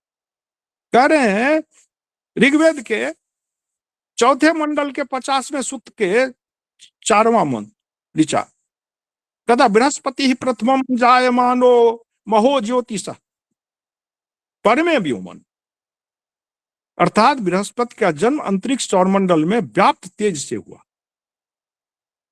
उसके बाद बृहस्पति का लिखा हुआ है फलित रूप में कि मंडल 2 के 23वें सूक्त के 6वें मंत्र ऋचा में, रक्षक और सन्मार्ग दाता और विलक्षण 3 गुण है उनके। रक्षक हैं, वही हमारी रक्षा करते, जीवन ही ना रहे बृहस्पति ना रहे तो। कहते हैं कि तुम नो गोपा प्रतिकृत विचक्षणास्तव। तो उसके बाद कह रहे हैं कि उसी के सूक्त में, बृहस्पति सूक्त है, दूसरे मंडल के 23वें सूक्त में 10वां, कि आप मनोरथ के पूर्ण करने वाले पवित्र हैं, आपसे युक्त होकर श्रेष्ठ जीवन धारण करेंगे। त्वया वयमुक्तम धीमहे वयो बृहस्पति पप्रेणा शास्त्रिना युजा। तो खैर मैं इसको विस्तार नहीं, इतना ही करना चाहता हूं कि बृहस्पति का जो मैग्नेटिक फील्ड है, आज तक साइंटिस्ट को यह नहीं पता चला कि सूर्य का जो मैग्नेटिक फील्ड है वो कितना है और कब मैक्सिमम होता है। कहते फ्लक्चुएटिंग है, नहीं पता चला आज तक। लेकिन हमारे वेद को पता है, यही जब 12 जो योग बनते हैं उस समय ही बृहस्पति और सूर्य का जब योग बनता है तभी वो काल आता है जबकि सूर्य का भी मैग्नेटिक फील्ड उत्कृष्ट पे रहता है और बृहस्पति का भी और पृथ्वी का स्थिर, तीनों का मिल करके ऐसा होता है कि सारे जो निगेटिव ऊर्जा है उसका विक्षेपन हो जाता है और इंफ्रारेड जो हमारे लिए लाभदायक है केवल उसी का बाहुल्य हो जाता है 100%। तभी जल पे, उसी स्थान पे जल पे आकर के जल की मेडिसिनल वैल्यू को बढ़ा देता है। सूर्य के बारे में वो जो आपका 12 चक्र है उसके बारे में हमको बताया जाता है विदेशियों के द्वारा कि भाई इनको तो पता ही नहीं था, इन्होंने तो दूसरों से लिया। 12 राशियों के बारे में। हमारा मंडल 1, 164 सूक्त, 11वां मंत्र, वो करता है सूर्य 12 अरों राशियों से युक्त द्युलोक में भ्रमण करता है। द्वादशारम नहीं तज्जराय भर्तर्ति चक्रम परिधामृतस्य, क्रमशः। तो अब जो है ये सवाल है कि ये तो हमारे जो इनको पता नहीं चला कि मैग्नेटिक फील्ड फ्लक्चुएट करता है सूर्य का, और हमारे वेद को पता है, हमारे ऋषियों को पता था, उसका समय भी निर्धारित कर दिया कि फ्लक्चुएट तो करता है लेकिन इस समय मैक्सिमम होता है। उसमें हमारे 12 जो मैंने कहा, क्या हुआ कि अब माने ये 12 जगह पहले हमारे कुंभ हुआ करते थे। प्रतिवर्ष जो है एक ऐसा संयोग आता है जिसमें कि सूर्य और बृहस्पति दोनों का ऐसा कॉम्बिनेशन बढ़ता है 12 राशियों में, जो उस समय मैग्नेटिक ऊर्जा एकदम अप्रतिम पर रहता है। और पृथ्वी पर अमृत वर्षा, अमृत वर्षा क्या है? वही रश्मि के रूप में, वो तो ड्रामेटाइज किया गया है, उसको समझने की जरूरत है। जनसामान्य के लिए जो है उसका मानवीकरण कर दिया गया है। तो उसमें 12 में देखिए, अब सिंह राशि में नासिक में, मिथुन में जगन्नाथ उड़ीसा में, मीन में कामाख्या में, ये दोनों रहते हैं। सूर्य भी पृथ्वी भी जो कॉमन में जो राशि का नाम है, जब दोनों एक साथ होते हैं तो इन्हीं स्थानों पर वो संयोग बनता है जब मैक्सिमम मैग्नेटिक ऊर्जा होती है। धनु में गंगा सागर बंगाल में, कुंभ में कुंभकोण तमिलनाडु में, तुला में सालमली वन सिमरिया बिहार में, वृश्चिक में कुरुक्षेत्र हरियाणा में, और कर्क द्वारका में गुजरात में, कन्या रामेश्वरम में तमिलनाडु में, और मेघ में सूर्य, अब जो ज्वाइंट मेघ में सूर्य 2 राशियों, इतने तक तो कॉमन राशि में एक में दोनों रहते थे, अब 2 राशियों का बन रहा है, जिसमें जब मेघ में सूर्य कुंभ बृहस्पति में हो तो हरिद्वार में, अब मकर में सूर्य और मेष राशि में बृहस्पति हो तो प्रयाग में, जो अभी हो रहा है, और मेष में सूर्य और सिंह में बृहस्पति तो उज्जैन में। ये 12 स्थानों पर कुंभ लगाया जाता था। लेकिन क्या हुआ कि कुछ विधर्मी कुछ काल में हमारे सनातन धर्म के विरोध में, बहुत सारे धर्म में, उसकी चर्चा नहीं करना चाहता हूं,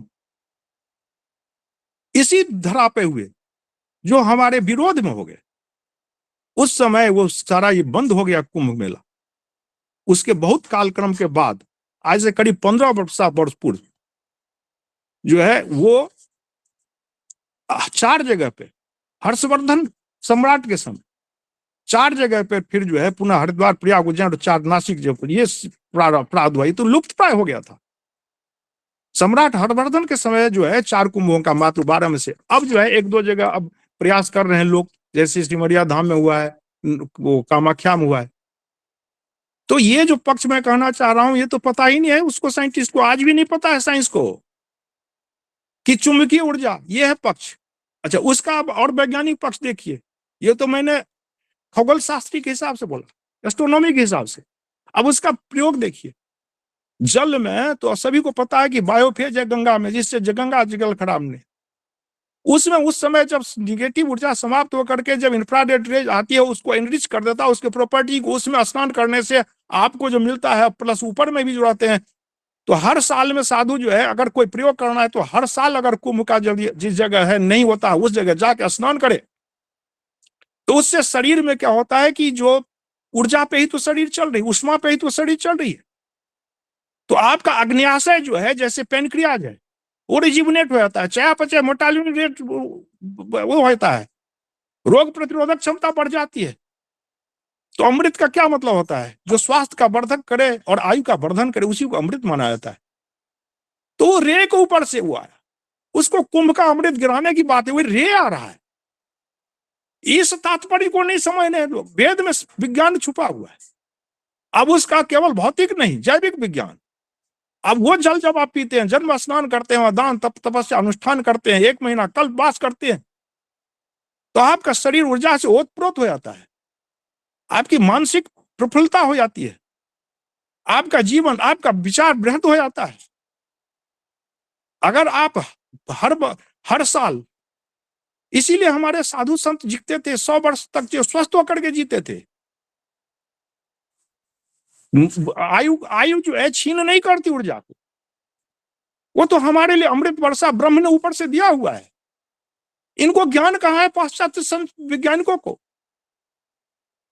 हमारे 12 इसमें मैंने आपको सूर्य की बात, वो कह रहे हैं कि हमने बेबीलोनिया से हम समझे कि 12 राशि की बात। क्यों? कि हमको अपने तरफ देखने नहीं दे रहे हैं। अब इसी से चूंकि समय गत हो गया, तो अब इसके आगे इसमें जो आपने कहा ना, ये मैं वैज्ञानिक पक्ष की, उसमें शरीर आपका ओतप्रोत हो जाता है, उस ऊर्जावान हो जाते हैं आप, आपका जो है त्रिविध ताप नष्ट हो जाता है, आपकी चैतन्य इतनी अवस्था हो जाती है कि आप जो चाहेंगे वही होगा। यम यम चिंत्यते कामम तम तम प्राप्नोति निश्चितम। आप जाइए, उस ऊर्जावान होइए। आप अगर चाहेंगे तो किसी जगह युद्ध होगा, आप चाहेंगे कि युद्ध विराम हो जाएगा। संतों ने ही इसको संभाल रखा है। तो ऐसी उसमें, उसके बाद उसमें शिक्षा, कल्प, जितने भी वेदांग है, वेदांग को जाने। शिक्षा क्या है? शिक्षा में वही तो शिक्षा है, साइंस है उसका, इसका तात्पर्य जीवन में कैसे। शिक्षा का क्या है? वेदांग क्या है कि जीवन में मंत्र का सही उच्चारण करके, उसका अर्थ समझ के, उसका तात्पर्य समझ के वेद को जीवन में स्थापित करो, तब उसका विज्ञान समझ में आएगा। मैं आज 68 वर्ष की अवस्था में, मैं कोई अंग्रेजी की दवाई जीवन में नहीं खाया मैंने अभी तक। मैं 10 मिनट में अभी भी 1 किलोमीटर चलता हूं, फिर भी दौड़ने की इच्छा होती है। जब तक हम विज्ञान, वेद में विज्ञान छिपा हुआ है। अब 8 बज गया, आप बताएं आगे जैसे कार्यक्रम हुआ। बहुत बहुत आभार महोदय जी। और यदि आप समय देना चाहते हैं तो हम 10 से 15 मिनट अतिरिक्त समय आपकी अनुमति से। समय की कोई कमी नहीं है, तो फिर मैं इस पे एक प्रश्न केवल करना चाहूंगा, इस पे बताना चाहूंगा कल इसके बारे में। जी जी महोदय। मैं पूरे विश्व को चैलेंज करता हूं, पूरे विश्व के वैज्ञानिकों को चैलेंज करता हूं कि मैं इस हरिद्वार कुंभ के बारे में, ये सबसे बड़ा कांग्रेगेशन है, सबसे बड़ा मेला है पूरे विश्व के स्तर पे, और वो हमको कहते हैं कि ये मिथक है, जिसको मैं ओपन चैलेंज दे रहा हूं आपके माध्यम से कि जिसको भी समझना है, कोई वैज्ञानिक हो, कोई पाश्चात्य हो, कोई पूर्व के हो, कोई भी ओरिएंटल हो, ऑक्सीडेंटल हो, जो भी हो, कोई संस्कृत के ज्ञाता हो, कोई हिंदी के ज्ञाता हो, कोई उर्दू किसी भी चीज के ज्ञाता हो, जिसको वेद को मिथक कहता है, वो वेद का मेरे साथ समय लेकर के और मुझे कहे, और मैं जितने भी लोग हैं सबके 100 पूरे विश्व के सामने मैं उसका रखूंगा, और उसका मैं अभी तो संक्षिप्त में इसका विशेष क्या कह सकूंगा। पूर्ण रूप से वैज्ञानिक है, केवल भौतिक विज्ञान नहीं, जैविक विज्ञान, होलिस्टिक जो मॉडर्न साइंस है, वो तो अभी 10% भी वेद में से नहीं निकला है। संस्कृत के विद्यार्थी अगर वेद को, आज मैं आपके माध्यम से राज्य सरकार से भारत सरकार तक विश्वगुरु भारत को बनाना, विश्वगुरु बिल्कुल बनेगा। आप लोगों के, आप जो 4 लोग हैं ना, मैं आप मेरे साथ आप रहिए, मैं आपको बता रहा हूं कि विश्वगुरु बनेगा, वेद पुनर्स्थापित होगा, वेद का साइंस पुनर्स्थापित होगा, भारत महान होगा। संस्कृत के पढ़ने वाले, अभी हमारी जरूरत है वेद को साइंटिफिक तरीके से, वेद को वेद के तात्पर्य से समझने की। उसमें मेरा जो भी मेरे से, अगर मैं आप पहले, आप जो सुधीजन है मेरे से बात करें, वेद के एस्ट्रोनॉमी को नहीं जानते। मैं चूंकि साइंस फिजिक्स पढ़ा हुआ, मैथमेटिक्स, मेरा एस्ट्रोनॉमी एक सब्जेक्ट था, 3 पेपर में एस्ट्रोनॉमी एक पेपर था मेरा। फिजिक्स में मेरा जो है ऊर्जा और मैटर, ये ऊर्जा और मैटर का ही तो संयोग वियोग है, ये सृष्टि क्रम है क्या? सृष्टि क्रम, ऊर्जा, वियोग और चैतन्य का 3 का खेला है ये। अब इस पे कोई समझने के लिए अभी तक मैंने कुछ लिखा नहीं है, क्योंकि मैं 5 साल से इसका साइंटिफिक अध्ययन कर रहा था, क्योंकि जब तक मैं ऑप्टिमम पे पहुंच नहीं जाता हूं तब तक मैं कोई काम नहीं करता हूं, कुछ बोलता नहीं। और ये आजकल तो मैं देख रहा हूं कि ये बाजार में जितने ये सब जो है, हमारे ही लोग, हमारे अपने हिंदू धर्म के नाम पे हिंदू धर्म की निंदा करने वाले लोग हैं। आपने जो कहा ना, जितने इंटेलेक्चुअल सो कॉल्ड हैं, जितने भी हैं, जब ये कांग्रेस सरकार आया, वेद का सत्यानाश कर दिया, अंग्रेज ने नाश कर दिया, उसके बाद कांग्रेस सरकार ने। मुझे हालांकि किसी पार्टी से, कोई व्यक्ति, मेरा राजनीति से कोई लेना देना, लेकिन जो हमारे सनातन को जो बढ़ाएगा, जो हमारे कहानी के संस्कृत के विद्यार्थियों को, हम तो केवल एक भारत ऐसा भूभाग, कभी किसी ने विचार किया कि भारत ही है जहां 6 ऋतुएं हैं? विश्व में कहीं नहीं है। धर्म प्रधान देश ऐसे भारत है, 3 तरफ से सागर और एक तरफ से हिमालय जैसा उदात्त। कहां है इस दूसरा भूभाग? इसमें ऊपर वाले की कृपा से ये ब्रह्म ने इसको, भारतवर्ष को धर्म प्रधान देश बनाया। अभी किसी ने विचार किया इसके ज्योग्राफिकल लोकेशन का? क्यों ये विविधताएं हैं और क्यों संतोष है यहां कि आपको किसी भी एक्सट्रीम कंडीशन में 2 महीना से जब तक आपको उकताहा होता है, दूसरी आपको नवीनता आ जाती है।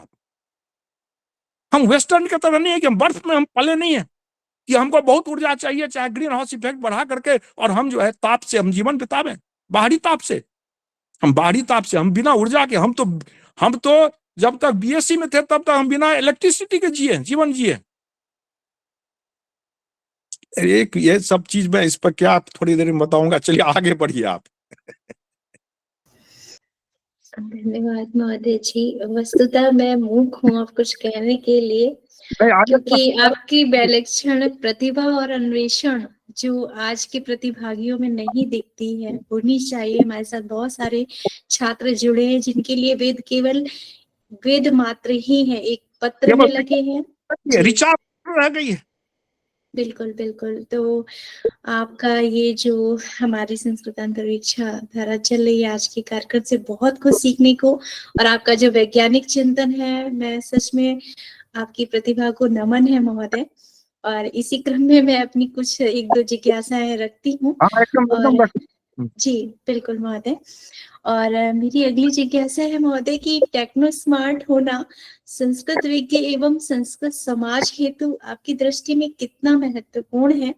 आपको इस संदर्भ में पुरस्कृत भी किया गया है, इसीलिए मैंने इस जिज्ञासा को रखा है। कृपया आप सभी से साझा कीजिए महोदय। बिल्कुल आपने सही प्रश्न किया है, बड़ा उचित प्रश्न किया है। और यही हमारा, ये जितना भी टेक्नोलॉजी है, ये डिजिटल क्वांटा की टेक्नोलॉजी है, जिस डिजिटल दुनिया में अपराध है, इसका तो हमारे वेद ने आविष्कार किया। हमारे वेद से इन्होंने हमको, हमारे ऊपर अभी हमको करे कि हमने किया आविष्कार। ये रेडिएशन का फिलोसफी है हमारा, यही तो मैं रो रहा हूं। किसी ने आज तक समझा ही नहीं। जो इंटेलिजेंट था वो अंग्रेज का गुलाम बन गया, नौकर बन गया।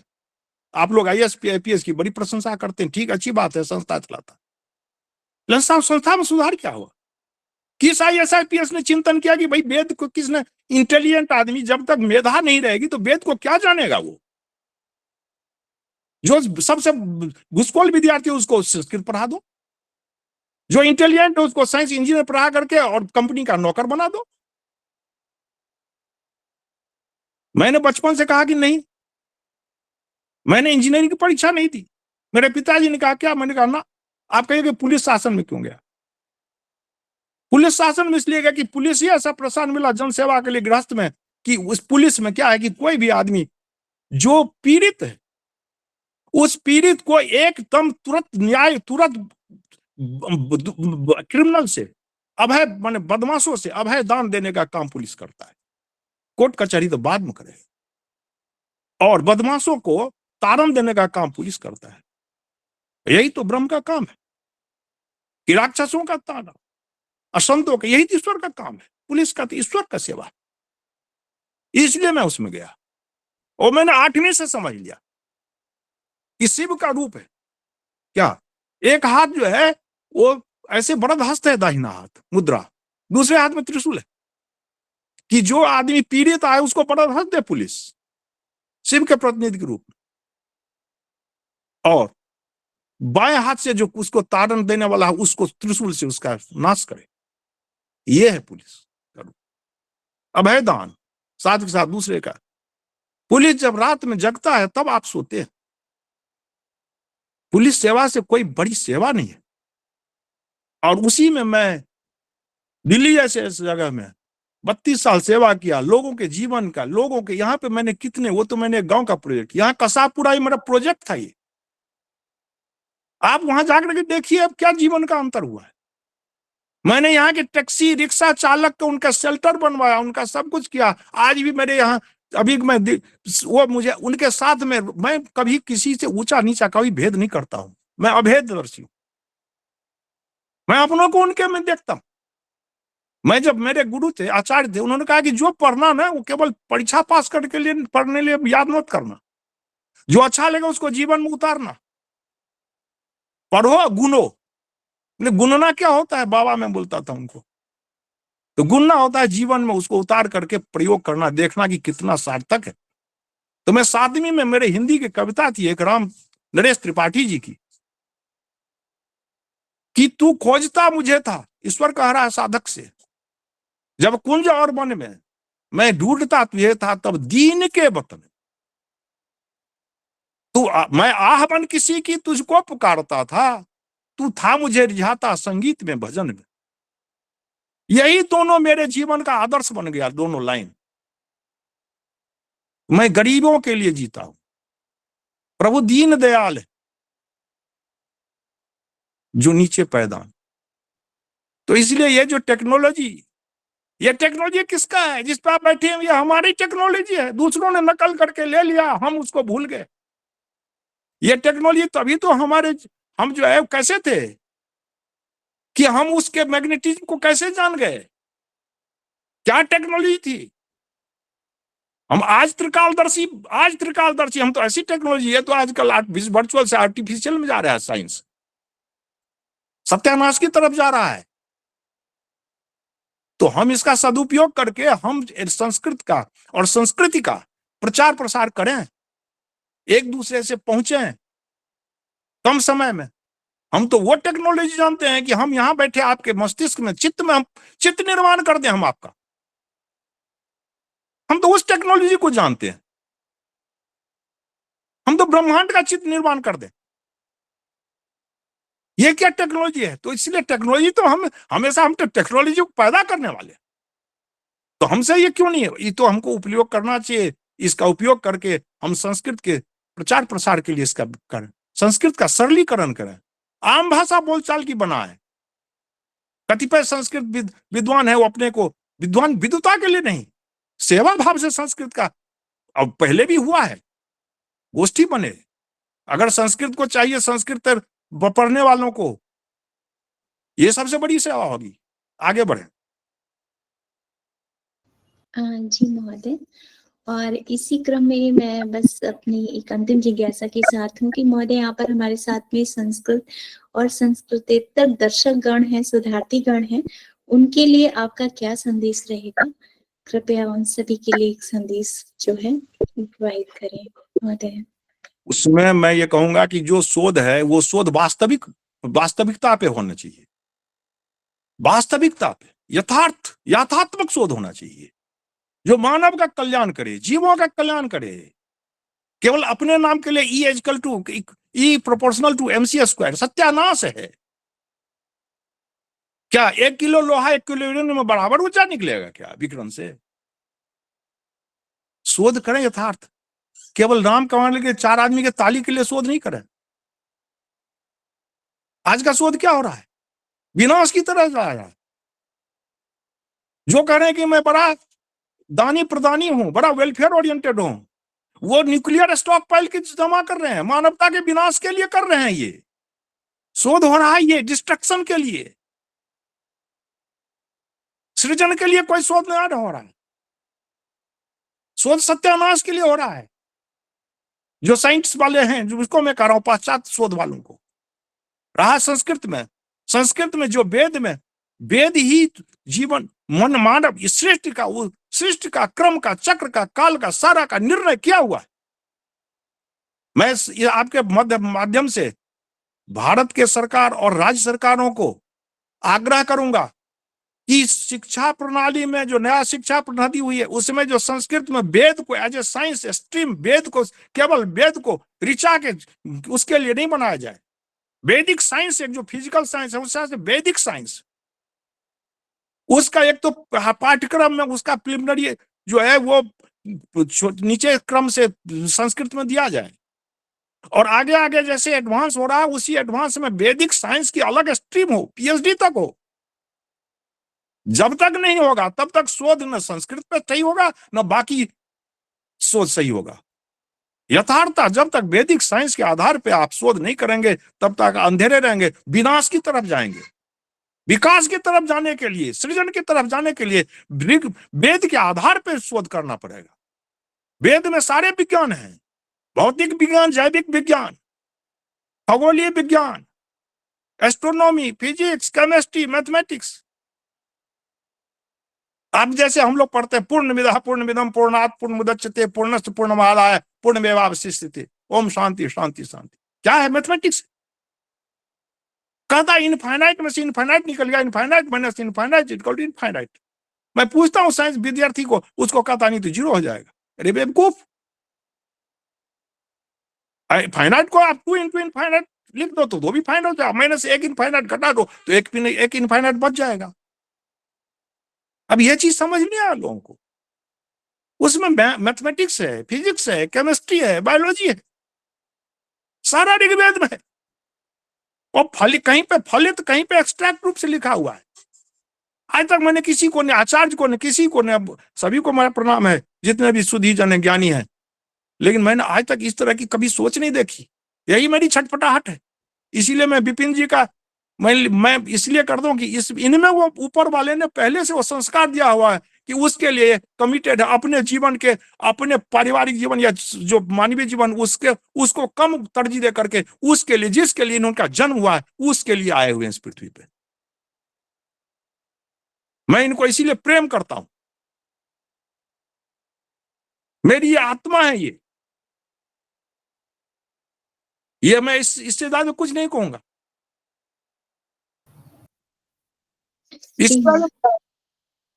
अब मैं कहूंगा एक चीज आपके माध्यम से, मैं दोबारा एक आग्रह करना चाहता हूं कि जो भी राज्य सरकार भारत में और केंद्र सरकार ये सुने, मेरे से जो उनके प्रतिनिधि आकर के निर्णय करें, डिस्कस करें। अगर उनको लगे कि नहीं मैं बेबुनियाद बात कर रहा हूं तो मेरे सुझाव को अनदेखा कर दें।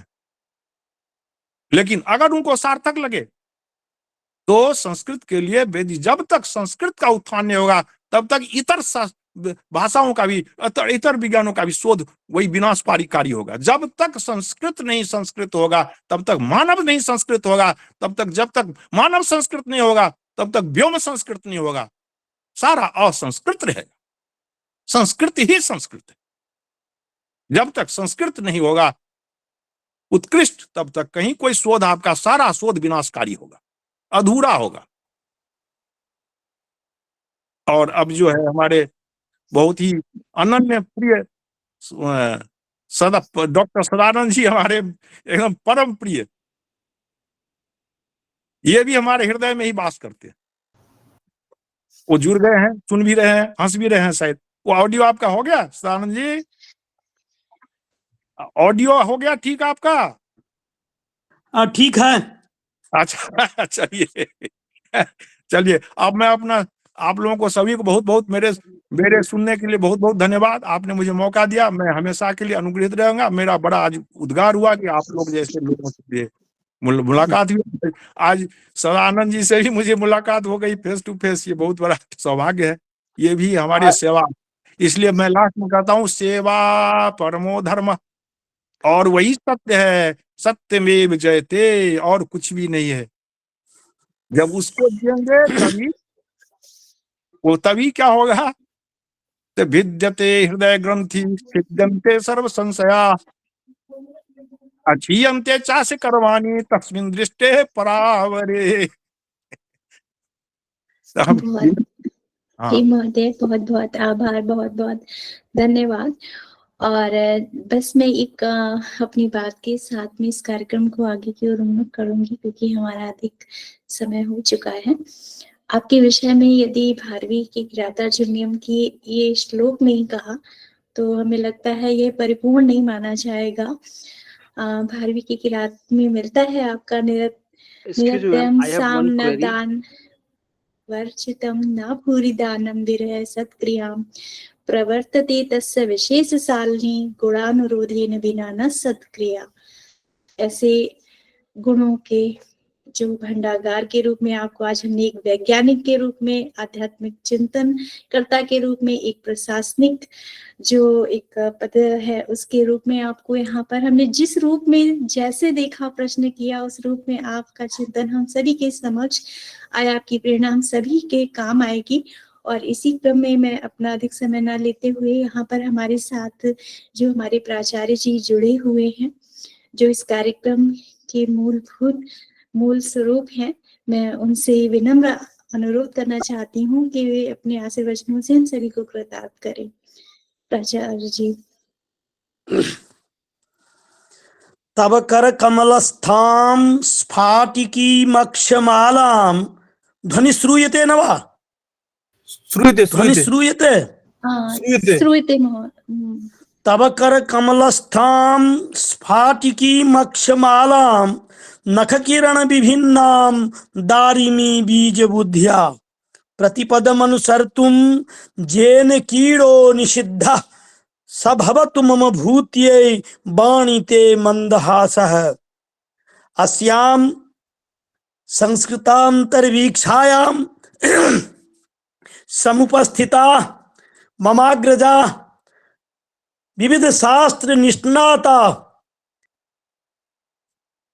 श्रीमन्तः तत्र भवन्तः राजकुमार झाजी महाभागा एवमेव आभासिक अंतर्जाल माध्यमेन समुपस्थिता सम्मान्या श्रोतार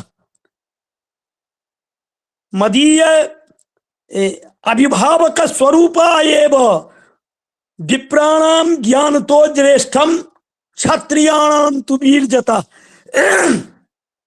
इति तु के सुमन महाभागा जेषां मार्गदर्शने इयं संचालिता विद्यते। अत्र मयि वार्धक्येपि भारः न्यस्तः विद्यते इति हेतो इयं संस्कृतांतर्वीक्षा विविध रूपेण पुष्पिता पल्लविता संचालिता विद्यते। अत्र सर्वप्रथमं एतेषां विस्तृत शास्त्र निष्णातानां श्री राजकुमार झाजी महाभागानां व्याख्यानं बहुशास्त्र मंडितं व्याख्यानं मया श्रुतम्। एतदर्थं नृत्यति मे मनः। अत्र एतेषां विषये किमपि कथनं मत्कृते नोचितं विद्यते। जतु मदीय भ्रातृवराः विद्यन्ते इमे महानुभावाः, किन्तु ज्योतिष पक्षे वेद पक्षे सकल संस्कृत शास्त्रम् अवलम्ब्य इमे महानुभावाः व्याख्यानं दत्तवन्तः। यथैव एतेषां यशः हस्तिनापुर्याम् एवमेव मिथिलापुर्यां सर्वत्र एतेषां विशिष्ट विदुषां महामानवानां सर्वत्र यशः वर्तते एव इति तु नास्ति संदेहावसरः विद्यते। समये समये यदि एतादृक्षाणां राजकुमार झा जी वर्याणां व्याख्यानं भविष्यति तर्हि तु महान लाभो भविष्यति इति मे दृढीयान् विश्वासः। अद्यापि गवेषकाणां प्रतिभावतां चोपकाराय व्याख्यानं संजातम्। क्रमेण अत्र भवतु समये समये विशिष्ट विदुषां भाषणम् एतेषां भाषणम् अपि भवेत्। तदा अवश्यमेव इयं संस्कृतांतर्वीक्षा पुष्पिता पल्लविता विकसिता भविष्यति। पुनः पुनः अत्र के सुमन महोदयानां हार्दं हार्दं स्वागतं व्याहरामि। यतो हि इमे महानुभावाः भगीरथ प्रयासेन इयं अंतर्वीक्षा संचालिता एभिर्महानुभावैः संचालिता विद्यते। अतः एतेषां दीर्घायुष्ट बलपुष्टि नैरुज्य प्राप्ति कामाय भगवन्तं अनाथनाथं विश्वनाथं प्रार्थये। अन्येपि जे श्रोतारः अत्र विद्यते, अत्र दीपिका दीक्षित महाभागया सुष्ठु संचालनं कृतम्। अतः वर्धारः इयं महोदया सागरिका, अत्र डॉक्टर सागरिका अपि समुपस्थिता विद्यते। अन्ये जे केचन प्रत्यक्ष परोक्ष रूपेण समुपस्थिता विद्यन्ते, तेषाम् अहम् आशीर्वादेन तान् आशीर्वादेन सभाजयामि। एवमेव अत्र कालस्तु स्वाभाविक रूपेण विक्षेप संजातः विद्यते। एतदर्थं पुनः पुनः एतेषां भ्रातृवर्याणां राजकुमार झाजी महाभागानां सादरं श्रद्धया वंदनं स्तवनं करोमि। अग्रेपि ममानुरोधः विद्यते, अत्र आगत्य पुनरपि व्याख्यानं दास्यन्ति इति मे प्रार्थना विद्यते।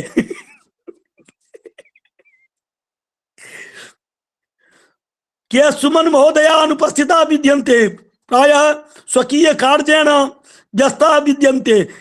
मे महानुभावास्तु प्रशासनिके इदानीं कार्यं कुर्वन्ति। एतदर्थं समये समये आगत्य व्याख्यानं तु दास्यन्ति एव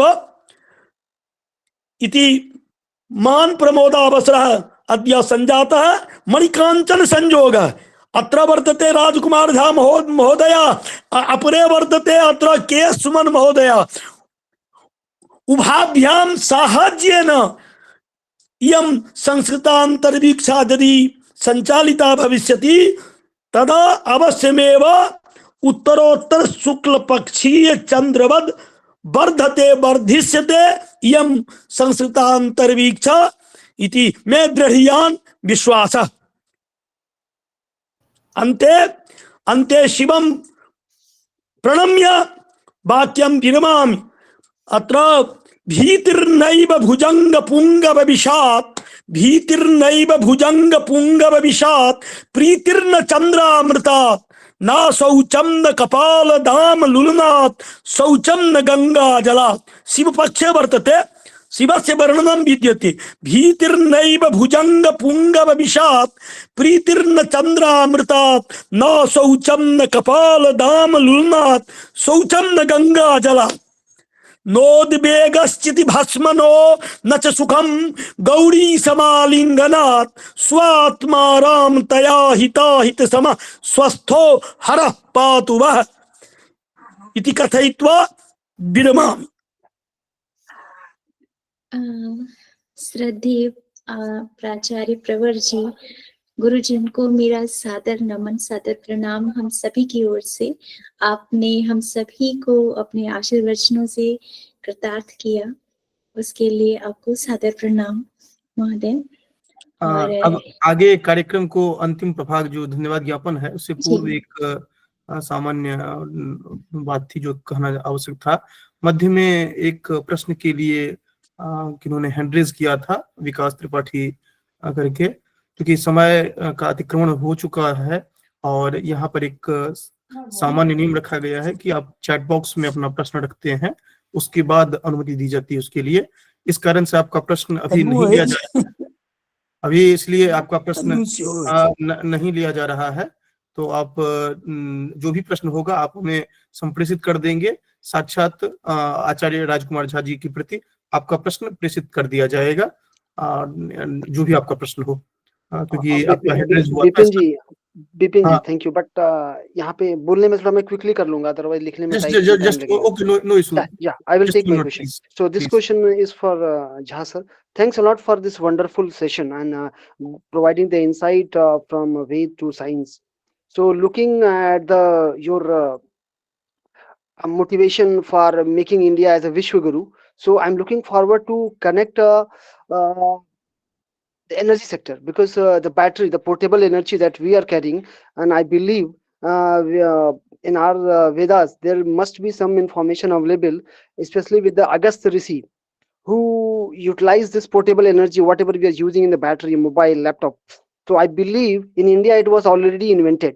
So I want to connect that legacy so that if we can connect with the technology, we can prove that India was Vishwaguru and India is Vishwaguru and it will continue to be the Vishwaguru. So I want the content in the Vedas, whether it is in the Rig Veda, I'm not sure because I am not comfortable in Sanskrit. But I have a strong interest to learn Sanskrit and take the technology in the Sanskrit so that we can make India once again a Vishwaguru. Please unmute, sir. I understood his question. So don't worry. I will try to find out from the Vedas your portable battery technology system, whether it is available, some clue is available or some basis is available. I am sure that every aspect of humans science and technology related it was available, and I have believed that, and I will try to find out that, and then I will update you. Thank you. Thanks a lot, sir.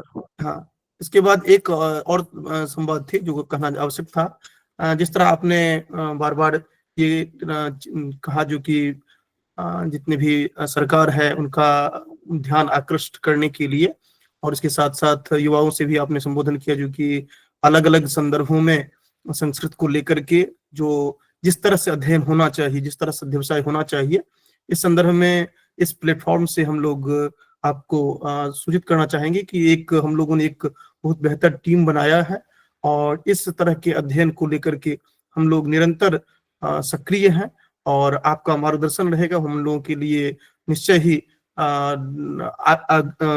अभिप्रेरित करने का काम करेगा और हम सभी आपसे साक्षात संपर्क में होकर के किस तरह से आगे बेहतर कार्य हो सकता है, जिसमें कि हमारी पूरी टीम यहाँ पर जो भी अनेक राज्यों के जो संयोजक के रूप में हैं या मुख्य संयोजक हैं या यहाँ पर टेक्निकल टीम में हैं अलग अलग, उन सभी के साथ एक अलग से हम लोग मीटिंग रखेंगे और किस तरह से हम लोग आगे कार्य करें इसको लेकर के, अध्ययन को लेकर के, क्योंकि हमारे शोधार्थी भी बहुत सारे इसमें जुड़े हुए हैं, वो भी आपकी बात अभी सुन रहे थे, कुछ उनका प्रश्न भी क्वेरी भी आया था, तो एक साथ अलग मीटिंग रखेंगे हम लोग जो कि वो डेडिकेटेड रहेगा, जो कि किस तरह से उस तरह का शोध हो, क्योंकि जो अभी पीजी में हैं, जो अभी पीएचडी कर रहे हैं, उनके लिए अच्छा रहेगा, वो मार्गदर्शन उनको अगर इस तरह मिलेगा तो बेहतर कार्य कर पाएंगे निकट भविष्य में। धन्यवाद। तो अंतिम प्रभाग के लिए डॉक्टर दीपिका जी। धन्यवाद सर। और इसके अंदर धन्यवाद ज्ञापन की ओर बढ़ते हुए, और मैं यहाँ पर जो श्रीमती शारदा ठाकुर जी हैं, मैं उनको आमंत्रित करती हूँ कि वे वार्षिक धन्यवाद ज्ञापन के लिए यहाँ पर आए और हम अतिथि महोदय का, अन्य गुरुजनों का जो है वार्षिक धन्यवाद ज्ञापन करें। सभी को मेरा सादर प्रणाम। कार्यक्रम के चरम बेला में एक औपचारिकता होती है धन्यवाद ज्ञापन प्रक्रिया की। इस निमित्त मैं आप सभी के समक्ष समुपस्थित हुई हूँ। इस कड़ी में सर्वप्रथम आदरणीय श्री राजकुमार झा जी महोदय को धन्यवाद ज्ञापन करना चाहती हूँ, जो अत्यंत व्यस्ततम समय में भी कार्यक्रम हेतु अपनी सहमति दी तथा विविध जिज्ञासाओं को समुचित रूप से प्रशमित किया। एतदर्थ महोदय का पुनः पुनः आभार। इसी क्रम में इस कार्यक्रम के मूलाधार डॉक्टर सदानंद झा जी महोदय को मैं आभार व्यक्त करती हूँ। इसी क्रम में उपस्थित दर्शक महोदय, जो हम लोगों को प्रोत्साहित करने वाले सुधीजनों में नेपाल दूतावास से संबद्ध डॉक्टर आनंद त्रिपाठी जी, ज्योत्सना जी, गीता शुक्ला महोदया और शकुंतला महोदया मीना जी को मैं आभार व्यक्त करती हूँ। इसी क्रम में हमारे संस्कृतांतर वीक्षा पूरे टीम को मुख्य रूप से विशेषकर मुख्य मार्गदर्शक के सुमन महोदय जी, मुख्य संयोजिका, मार्गदर्शिका एवं राजस्व संयोजक गण, अंतर्राष्ट्रीय संयोजक, तंत्र नीति के सदस्यों को समुचित रूप से आभार व्यक्त करती हूँ। अंत में परोक्ष रूप में सहयोग करने वाले सुधीजनों का आभार व्यक्त कर अपनी वाक व्यापार को विराम देती हूँ। धन्यवाद सभी को मेरे साथ। धन्यवाद। ज्ञापन के निमित्त उपस्थित आदरणीय का भी बहुत बहुत धन्यवाद।